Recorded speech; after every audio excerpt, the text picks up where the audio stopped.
Nancy, here we are. The Paralympics is all done and dusted. The Olympics is, and we are going to start to think about the Winter Olympics before much longer. So I think before we jump the gun, we really should see the summer out, shouldn't we? Because there's a lot more sport to come, not least of all the US Open, which we're going to be talking about in a minute. But yeah, are you ready for what we call the fall season of sport?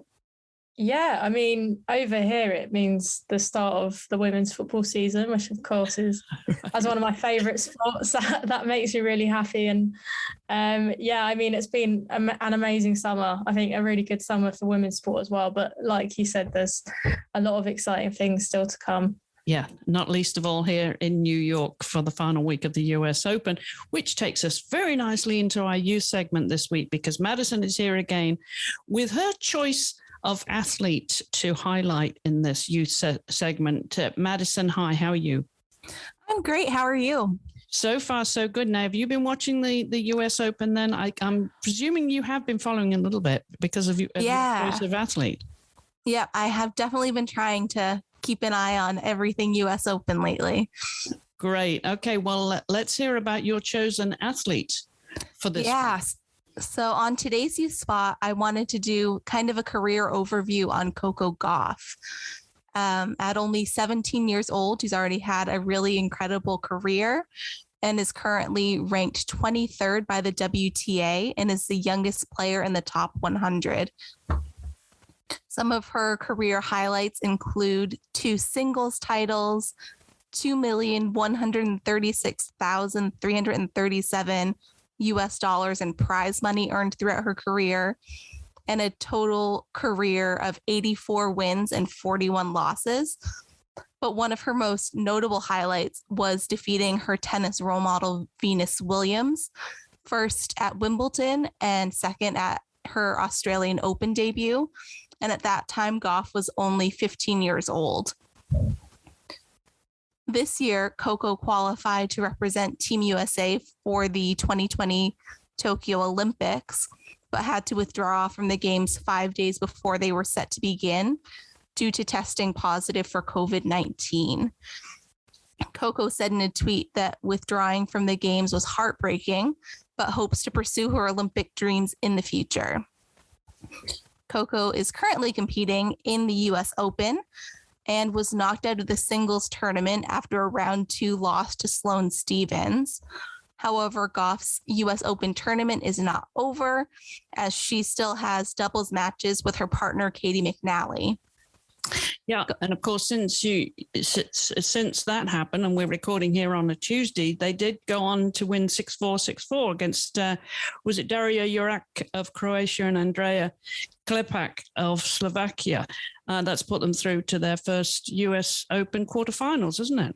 Yeah, so the quarterfinals match will be on Wednesday. I don't think that they have a set time for that yet, though. Right. Okay. So that will be today as we go to air. And so that's really exciting for her. At least she's progressing in the doubles and getting tremendous experience too, because Jurak and Klepak, they're both in their 30s, I think. They're mid-30s. Yeah. So there's a real battle of youth versus experience there. Mm-hmm. It's just insane. When Coco was 15 during those Wimbledon and Australian Open games, Venus was 39 and Coco was only 15, which was absolutely crazy to me. Yeah, 2019, wasn't it? That was at Wimbledon, but that's extraordinary. What an impact she's already made on the game. And what do you particularly like about her as an athlete then, Madison? Why did you want to highlight her? I just think that for being such a young athlete, she's so poised, and she just has a really great impact and just presents herself really well. It's nice to see that professionalism both on and off the court in someone so young that already has such an amazing career going. Yeah, so you're going to be watching the rest of this tournament, no doubt. And do you have any favorites on the singles right now? I was definitely a Naomi Osaka fan, but now that she's out, it's definitely going to be rooting for someone else now. Okay. All right. Well, you're not going to name that favorite then to win the tournament, are you? I don't have my money on anyone yet. Okay, all right. Well, quarterfinals taking place right now. So, yeah, we'll have a lot more of that next week on the show.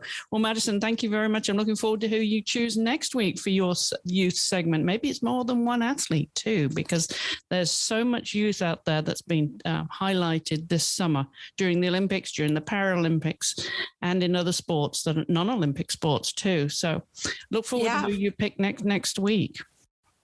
Yeah, it's been great talking with you guys. Talk about youth versus experience. That's going to be the title of this week's show, because we seriously have got so much youth that is coming through. We talk about youth being sort of under 18, that's sort of legally, right? That's why Coco was Madison's choice.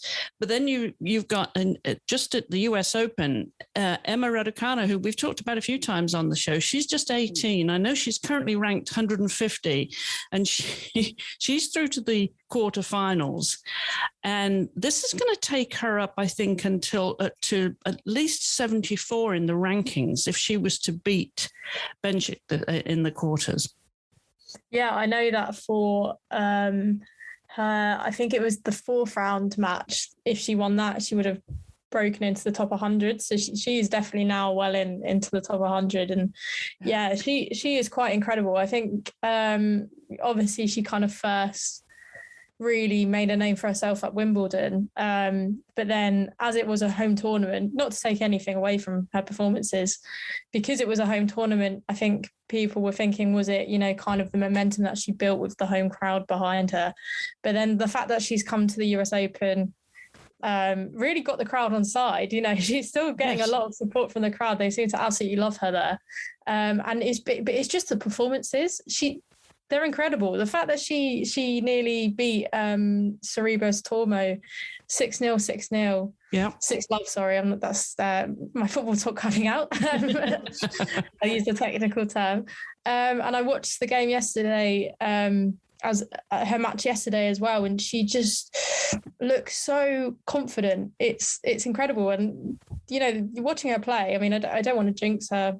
Benkic is obviously a very talented player and she's having a very good year, but you could see Raducanu getting to the final, fingers crossed. And also another young player that's been amazing is Leila Fernandez as well, the Canadian player. So she's another quarterfinalist. She beat Osaka, of course, but she also beat was it Kerber as well? Kerber, yeah. In her previous match to get to the quarterfinals. So they're really. They're not afraid, these younger players. And we were talking about it at work today, and one of my colleagues pointed out that it does happen a lot in women's tennis. You had Iga Swiatek win, was it the French Open last year? And then Bianca Andreescu, her first Grand Slam title was the US Open, I think a couple of years ago when she was 19 years old as well. So it's not unknown for these teenagers to win these Grand Slams, which I imagine for Fernandez and Raducanu, that's probably massively encouraging. So I'm really excited to be watching to see how they do. And if Raducanu gets to the final, that's going to be, very exciting for British tennis.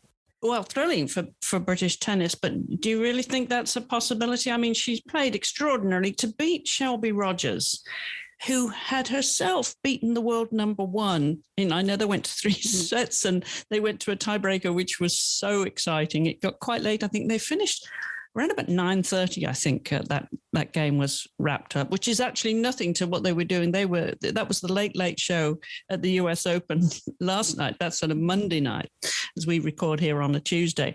So there's some really, really thrilling tennis coming. And I know we only concentrate on the women, but there's also on the men's side, some really exciting young men that are playing there and, taking on the old guard, which is great to see. But I want to come back to these quarterfinalists. We will know a lot more about this after we record. Of course, they'll be taking place. But some of these are interesting. You've got Sakkari, who's 26, and I think Pliskova is 29. You mentioned there Leila and Annie Fernandez and the Canadian. She just turned 19 on Monday, on Labor Day. Yeah. And then you've got Sabalenka and Krejcikova. They're both in their early 20s as well, as is the Swiss girl, Belinda Bencic. So there's an interesting mix there of ages, and I mentioned how on the double side there, Daria Jurak and Andrea Klepčak, they're in their mid-30s, and they were really taken on by by Coco Gauff, of course, who's just a teenager. So I think it's interesting. I like to see this young talent coming on and really taking on the old guard. Don't you? Don't you find that exciting? Yeah, definitely. I think it's just so interesting and varied, and it's just so enjoyable how, maybe in men's tennis it's been a bit, you've had the same people winning and they are slightly on the older side towards the end of their career, and that's kind of the norm. But then, yeah, like you said, in women's tennis, we've got all this, not to say there aren't young talent in men's tennis, but yeah, in women's tennis, you've got so many young talent coming through that, they've all got their favorite surfaces, they've all got their favorite tournaments, they've all got different styles of play. Like, Sabalenka and Sakkari are both so like they're powerful tennis players, and then it's just it's very enjoyable to watch. And I'm like I said about Raducanu, I was maybe concerned it was a flash in the pan, but she's obviously continuing that form, and that's what I think what is great to see. It's great to see these young players do well at a tournament and then continue to impress as well throughout their careers. So it's a great time for women's tennis. Yeah, it certainly is very, very exciting. Now, it had occurred to me, with Emma Raducanu, she's known as Romanian. Of course, her last name is Romanian. My father is Romanian and her mother's Chinese, but she was born in Canada, wasn't she? Yeah, she's quite an international. She's in Toronto, but they moved, I think, very early when she was just a toddler to England. Yeah, But I wonder with Canada. Sorry, I said she could have played for Canada. I imagine if she. Well, I'm wondering if her because I'm wondering because her father. Her father's Romanian, her mother's Chinese, but they were only there because I think they worked in finance and they were there for a limited period. So they may not have been citizens. Yeah, that's a good point. So she may not be. I just wonder, maybe somebody who knows more than we do could answer that question as to whether she would be eligible for.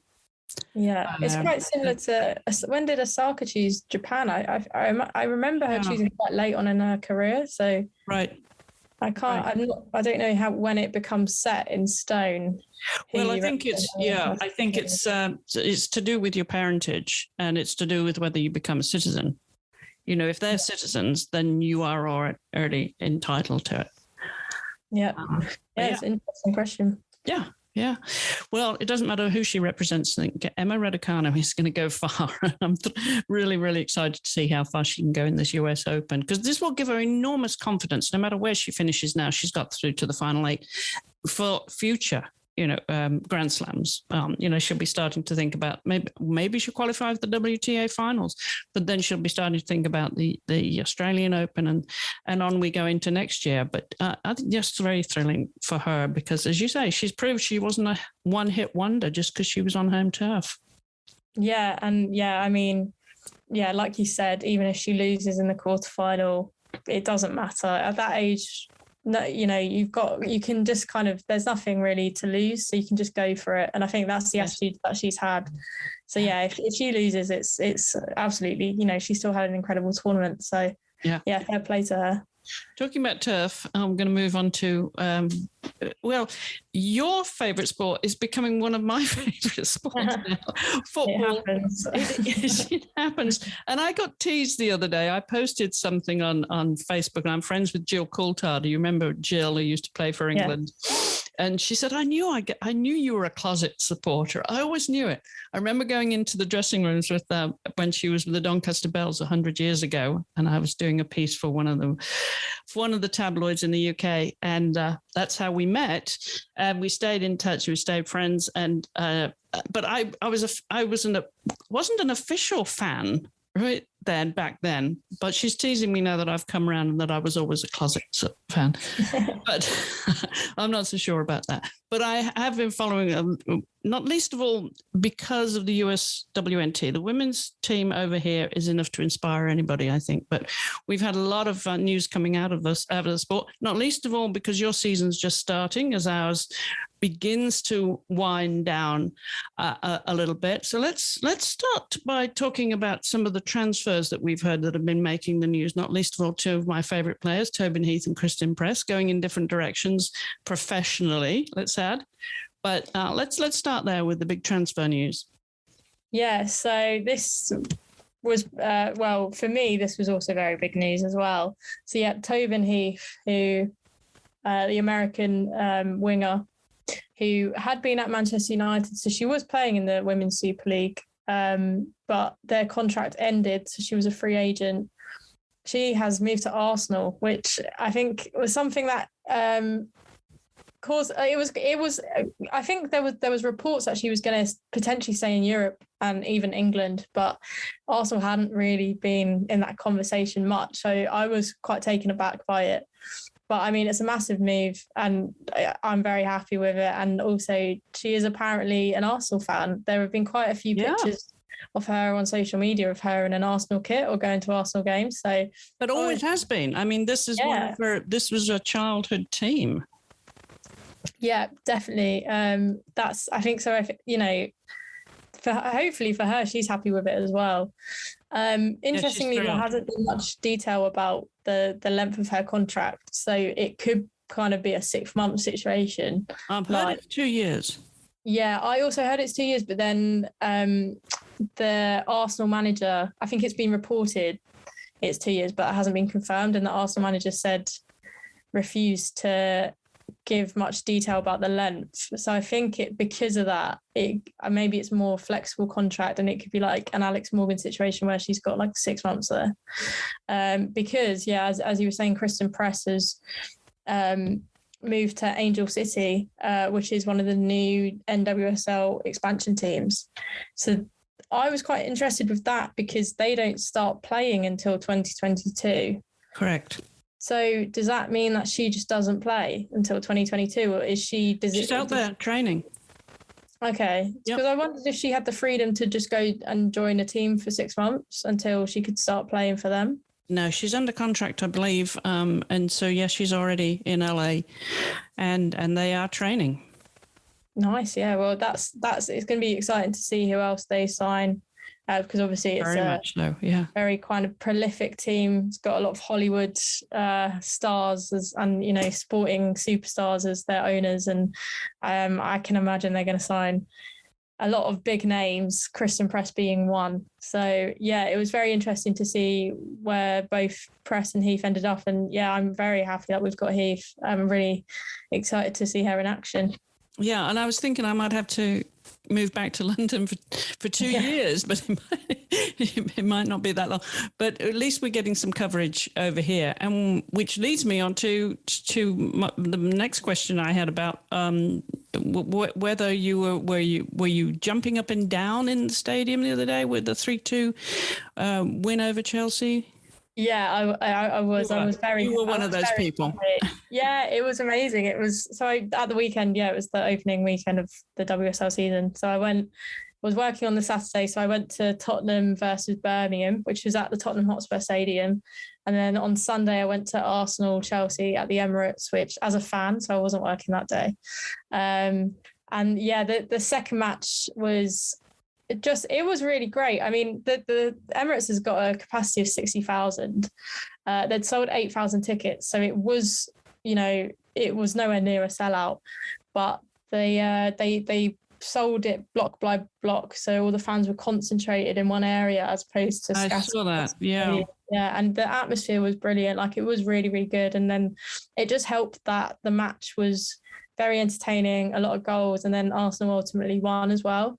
And it was very sunny. It was really hot, and I was just sitting there, and I was like, "This is great." You know, it's great to be sitting in the sun, watching live football, which obviously kind of has been very hard to do in the past 18 months, and watching Arsenal beat Chelsea at the Emirates. So it was a brilliant day, and hopefully, if anyone there had been at a women's football game for the first time, hopefully it will encourage them to come back again. Yeah, no, it was great. And we got coverage here. It was delayed live, but only just delayed live. It was right after. Mm-hmm. Yeah, it was did you watch it? Did you watch it, or did I watched some of it? Yeah, I had to get on with the rest of my life, so I didn't watch all 90, but I did. I did watch some of it. That was it was exciting. Yeah, it was really really fun to watch, and of course I will be now devoted viewer for whenever they show those Arsenal games now. Once Tobin's behind back on the field, I know she's there, isn't she? But she obviously wasn't ready to play on the weekend. But we'll see if she's ready next week. Yeah, I'm sure she will be. I think it was just an issue of the paperwork and maybe some quarantine or something like that. I don't think there was any injury involved while she was playing. No. I don't. There's no injury. Yeah, probably quarantine as much as anything. Speaking of who's coming back on the pitch next week, Alex Morgan. She had a bit of an injury. That's right, at the Olympics, didn't she? Yeah, she did. Yeah. And she said this weekend that she's going to be hopefully next week. Her ankle wasn't quite ready, but expected to be next week. What's your other transfer news and coaching news? Because there's been a lot of movement on and off the pitch. Yeah, there's been. I mean, in terms of coaching, there's been a lot. There's actually been quite a few.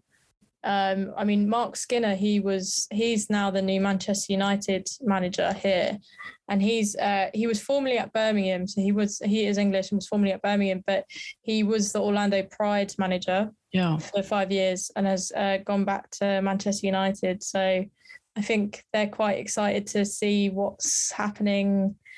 Yeah, what he's like now. He's back in the WSL. Arsenal have a new manager as well, a guy called Jonas Eidevall, who's come from Sweden.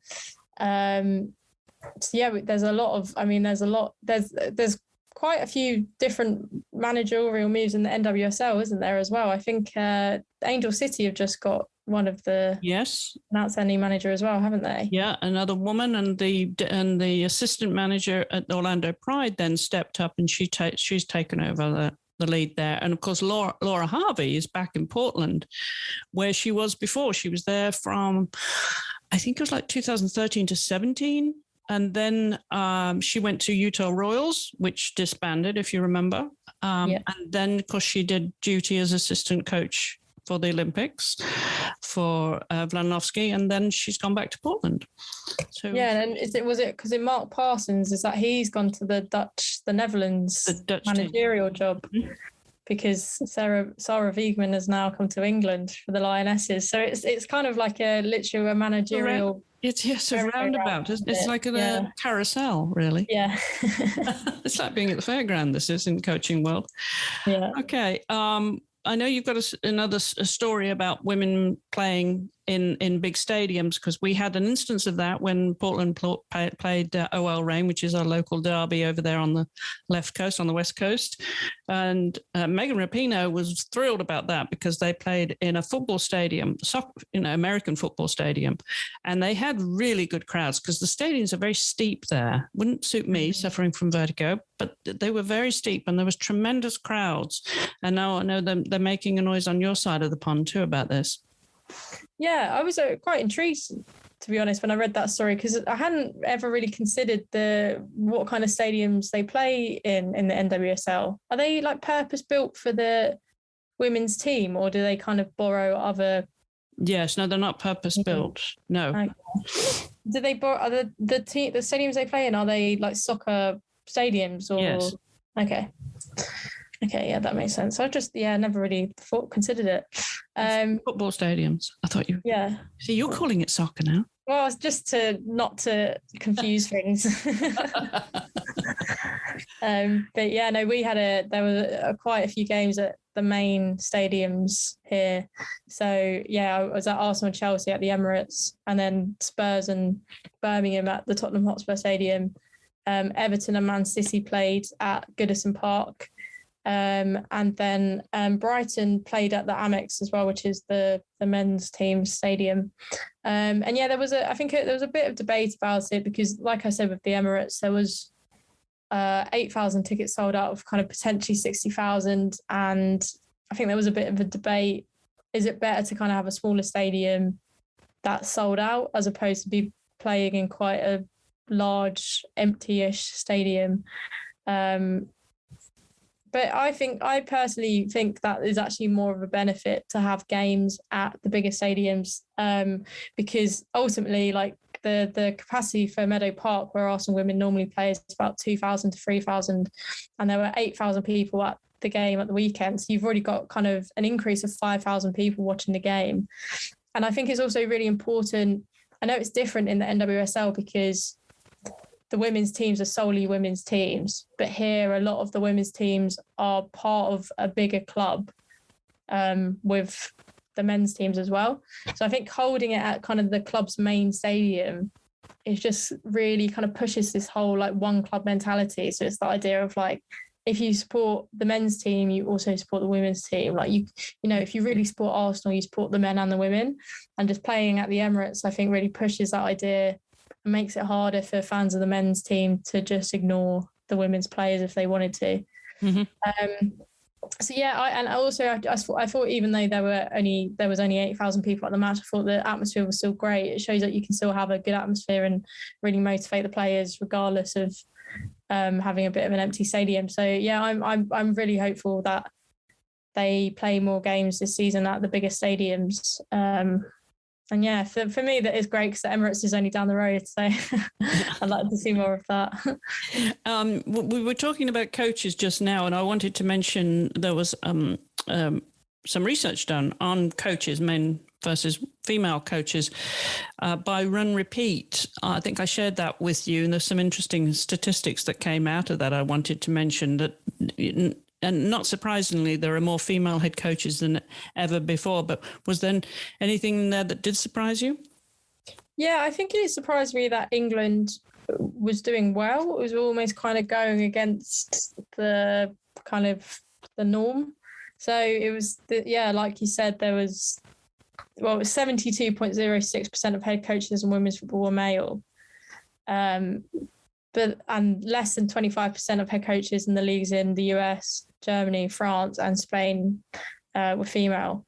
But in the Women's Super League here, 56.26% of permanent head coaches were female. And it's interesting as well that this is more than halved from 2015 when 25% were female. So I'd be interested to kind of like look a little bit deeper and see, has there been like a policy, kind of what is the reason why England is doing so well, and the fact that they've managed to increase it massively in the past 6 years. It'd be interesting to see kind of, has the FA like actively tried to sort this out, and then hopefully other countries will also follow suit because, I think it is important that you've got women's coaches, not just women coaching in women's football, but women coaching in men's football as well. I think, the more female coaches we have, the better. Yeah, I mean, they talk about, the gender breakdown of permanent head coaches this year, but how, the opportunities are there that and there have been just more opportunities opening up, and hopefully there will be in the future. I'm going to put a link to that survey, to the research that was done by Run Repeat in the show notes. So you'll find that at wisports.com on the show notes for this episode.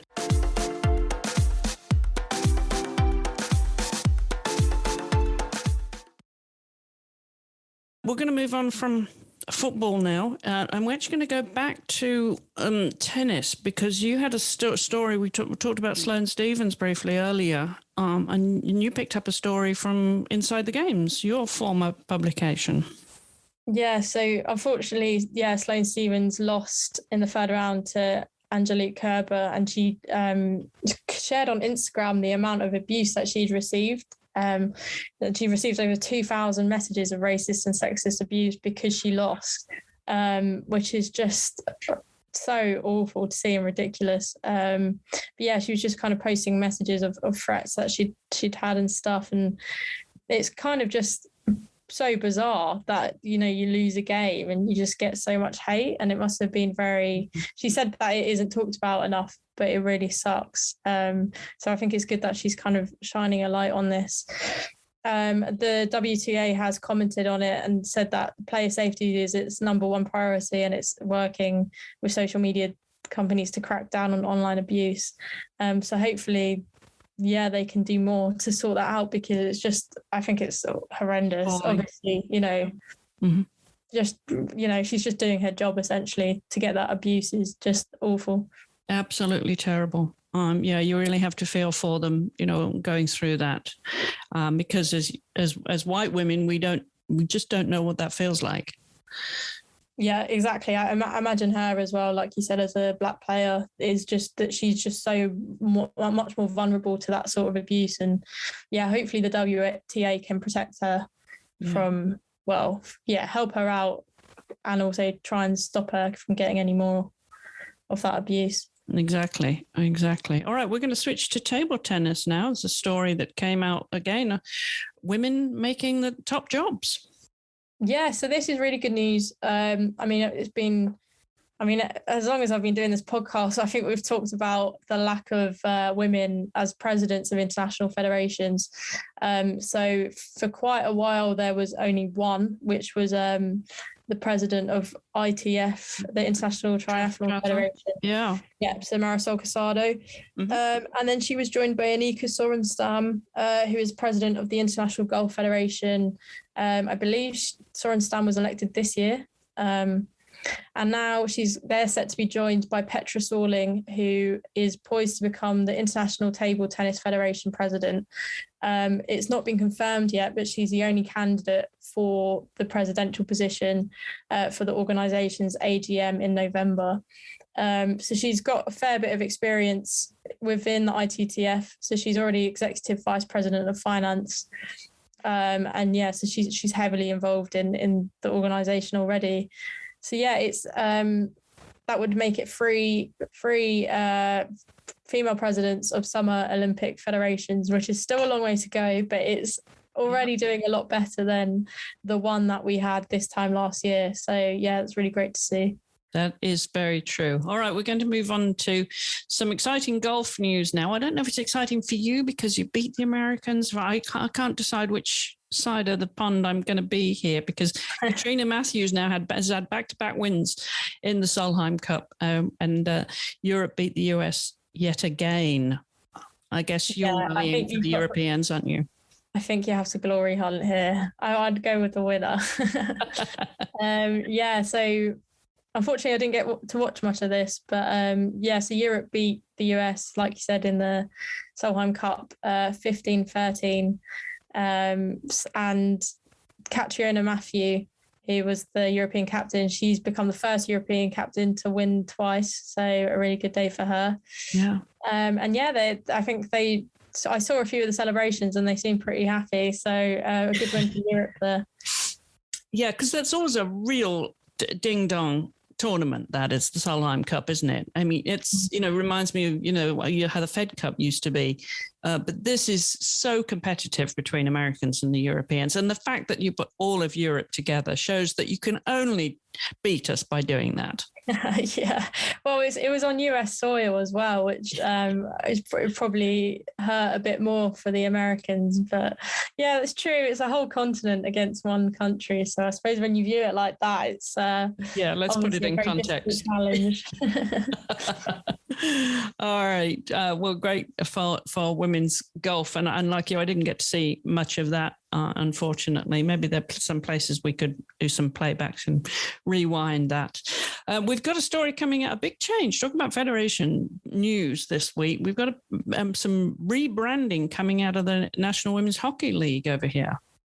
Yeah, so they are going to rename themselves to the Premier Hockey Federation. It's quite interesting, kind of the reasoning behind it. Because obviously, I mean, I don't know if people realise when we said it there, but they've taken women out of the name. And that's been done to kind of make a statement. So I don't know, this name's confusing. Tai Taimania, the commissioner of what was formerly known as the National Women's Ice Hockey League, said, "We felt it's time for our players to be defined by their talent and skill. It's not like they're female phenomenal, that you're just phenomenal." And yeah, they also want the title to be more inclusive by respecting various gender identities of its players and fan bases. So it seems like a really good move. And I think the league has always been quite advanced in promoting gender equality in sport. It was they paid their players a salary. It was the first North America's first women's ice hockey league to pay players a salary.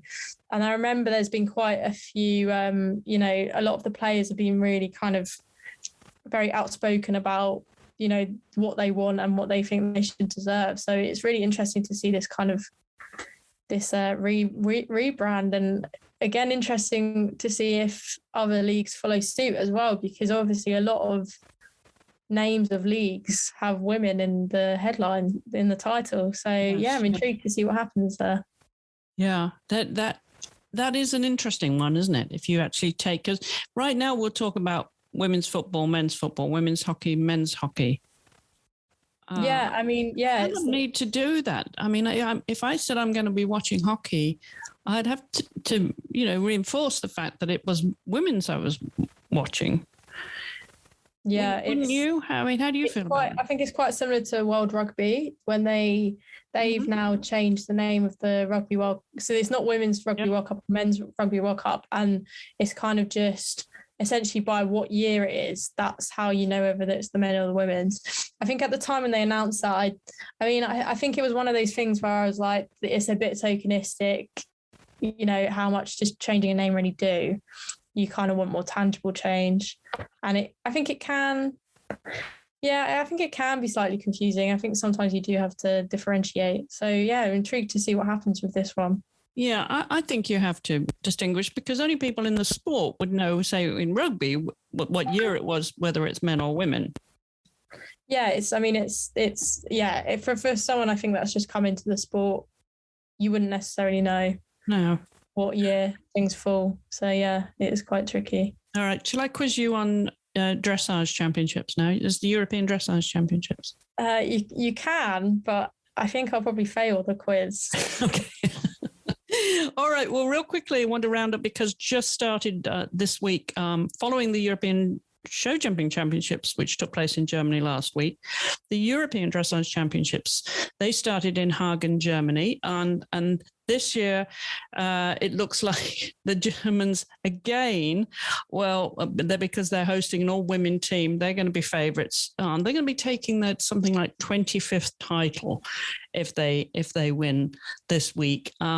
And they won in Rotterdam. That was so 2 years ago. The Europeans in dressage and jumping are every 2 years, and they're the queen, the doyen of dressage. Germany's Isabel Werth. She brought her personal European medal collection to a staggering 24 when she rode Bella Rosa, which was the horse that she rode in Tokyo. Now, a lot of those same riders are coming back to Hagen, competing in Hagen, that were on the Olympic team, and not least of all is going to be the triple gold medalist in Tokyo, Jessica von Bredow-Verndl, and she's going to be riding that lovely mare TSF Dalera again, and Isabel Werth is going to be riding Via Gold, who's a 16-year-old mare. Now that horse, she won the team gold in Rio in 2016, and she won the triple gold at the FAI European Championships in 2017. Now she's going to be the rest of the team. She's going to be partnering with Dorothea Schneider, who's going to be riding Faustus 94, and Helen Langen-Hangenberg, who's going to be riding that lovely mare Annabelle. Now that just tells you, all women, mostly riding mares too. It's really interesting how powerful the Germans are, though. You probably follow that much in equestrian sport, when it comes to jumping and dressage particularly, and eventing. They've caught up with the Brits a lot. But in the British team there in Hagen this week, it's going to be all of the Olympic dressage team members. And they're going to even add their reserve who traveled but didn't compete. He was the alternate for Tokyo. So that's a sport where with the horses, you can come back again, 5 weeks, 6 weeks, 5 weeks later and compete in a major championship. So that's happening in Hagen, Germany this week. We'll have the results for you next week. And I think that about wraps it up, Nancy. What else is exciting for you? I know the answer to this, and it's not football, is it? No, I'm going on holiday tomorrow, which is exciting. So yeah, probably going to be a bit, I don't think I'll be able to be keeping up with sport as much as I usually do, but I definitely, if Emma Raducanu gets to the final, I'm going to find a way to watch that. But yeah, no, it's very exciting. Been a very long time, having gone from traveling constantly with work to not leaving the country at all. It's been a very long time. So I'm excited to be, in another country again. And you're going to a country you had not traveled to before? Yes, I'm going to Portugal to go to Lisbon. And yeah, I haven't been to Portugal. It's one of the last kind of mainstream European countries that I haven't been to. So it's great to tick that off. And I've heard amazing things about Lisbon. It's going to be really beautiful, and the weather is nice there. So the weather is beautiful. It's very historic. It's fabulous. If you like historic, European history, historic buildings, cathedrals, it's a beautiful city. Yeah. Yeah, I'm really looking forward to it. Well, I hope you don't bring a sunburn back with you next week before we record. Yeah, I'm that and COVID. I just don't want to get COVID and get stuck. That is the worst nightmare. So I'm going to be, no COVID, no sunburn.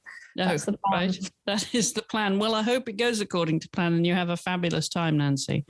Thank you very much. All right, and are you going to have a bit of a rest from your training for the London Marathon? Well, I ran yesterday, I ran today, and I'm going to do one run.